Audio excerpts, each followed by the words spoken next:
Senator Comerford. Thank you, Secretary. I want to start by saying that you have been a great friend to Western Massachusetts numbers of times since I was elected, and thank you to you and your team, although I think we still hold a grudge because of the fire marshal, who we miss in Northampton.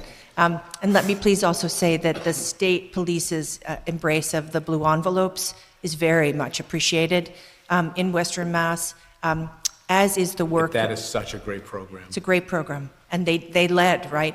They led without the legislation. And that was really important, and hopefully we'll catch up, frankly. And I want to say that the work of MEMA in Western Mass is particularly important. And while I won't ask a question about it, I am very worried about what we're hearing about FEMA cuts. And then I look at the budget and I think, oh my heavens, right? We need MEMA in Western Mass for their excellent work on the ground. So perhaps that can be another conversation. Pat Carnivale says he has it all under control, and you're good in Western Mass. So. Oh, well, you know, that is a good thing, and they are of course superhuman. But I do worry about their budget, which already sustained a cut, right? And which I understand. And now, if we think about the gutting of FEMA, potentially, like we've gutted USAID at the federal level. I think all of us, I would imagine my colleagues and I rely on MEMA in Western Mass. They are particularly necessary. But I wanted to talk, and you're not going to be surprised about this, about police training. So as you know, in the small communities, we really rose to train reserve or part-time officers. And we wanted to do that. And I'm grateful to colleagues and the legislature for supporting some bridge funding. And now we're facing, I believe in this budget, Secretary, an increased cost. So I think if I'm correct, the amount to train a police officer is now $6,000 for a municipality, rising up from $3,200.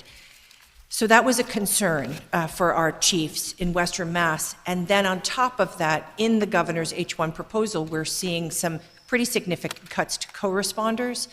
We see a zeroing out of the equitable approaches to public safety, and a number of other related items, and our chiefs are really worried about this. And so I'm wondering if you could help us understand the thought behind this, and if we were to want to get it back to that $3,200 number, what's the price tag for that? It's not only Western Mass chiefs who will have to pay this increased number. We just have incredibly small budgets to be able to absorb this. No, and we recognize the pain of that proposal for not just Western Mass, but across the state. It's the financial reality that the fee hadn't changed from $3,200. I think it might have been 20 years, but I can double check that figure.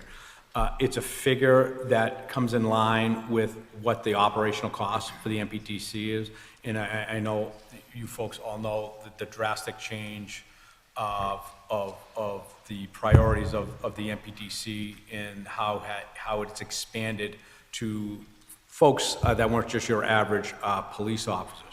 So it was an area in the budget that we hadn't been changed for a significant amount of time. It is not, they're still not going to make money. It's not making money on the backs of the police departments or the local governments. It is to maintain the quality of the training and the standardized training. And let me have Emmy Joy just speak relative to the particular budgetary dynamics that you spoke about. Thank you for the question. So to answer your question specifically, the cost of this shift is about $2.8 million. It was not made lightly. Again, back to the tough fiscal year picture, I think what we've really been trying to deliver as an agency at MPTC is more regionally distributed trainings and more access to more trainings. We want to reduce municipal weight. We want to reduce travel time to trainings. So one of the challenging decisions we had to make is that we thought it was important to create more regional distribution. And the hope is that with reduced travel costs, with reduced pull from service, with reduced overtime to fill the folks who you would be leaving losing to their training hours. We hope that that costs less than the financial increase. I will still say we believe that the cost of training each officer, the tuition, the true cost is over $10,000, so there still is a state subsidy on each individual officer, but we really needed to bring the cost of tuition in line with the service provided. I can totally understand this from a budgetary perspective. I guess I'll just say two very quick things. One is, not only, and you know this, Secretary, not all communities are created equal with their ability to pay. Leiden of 700 people, 3,200 versus 6,000 is a huge delta for them.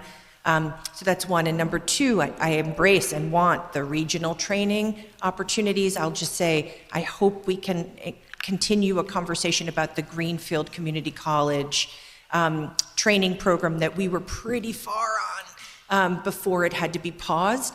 That would be an unbelievable gift to small communities in Franklin County that do not have the ability to send police officers for the kind of training that you want and that I want. So I think both of those things, maybe a rural differential, but then also if we could stand up that training program and have Greenfield Community College embrace it for all of Franklin County and northern Berkshire County, northern Worcester County, I think there would be some pain relief, and actually also Hampshire County, real pain relief at this pretty intense time for police budgets municipally. Greenfield did a presentation to the MPTC board a couple months back. They received some suggestions from the chiefs and the other folks on the committee and gave them some contacts to speak with who have run their own academies, not just out of college universities or campuses, that would, I think, help their proposal. There's also a significant issue of trying to keep the training uniform throughout the state, and some of the concerns the committee had is if we're expanding, are they going to lose some of that consistency? And that was a major issue. And also the presentation, they need to come back at the appropriate time. And I know it was all falling on the Greenfield, the poor chief in Greenfield. He's a great guy. He's a great guy. But we gave him some contacts during the course of his presentation, as well as afterward, where we're going to kind of work with him so he can kind of firm up the proposals, his proposal, not his, but Greenfield's proposal. I think it was probably more all-encompassing than he realized how hard it is, but he's going to be able to speak to the folks at Northeastern, up at Merrimack, and at Quincy in Worcester, that I think will help things go. But I do recognize the need. That's it. Thank you so much, Secretary. Yeah. Thank you, Senator. We're now going to turn it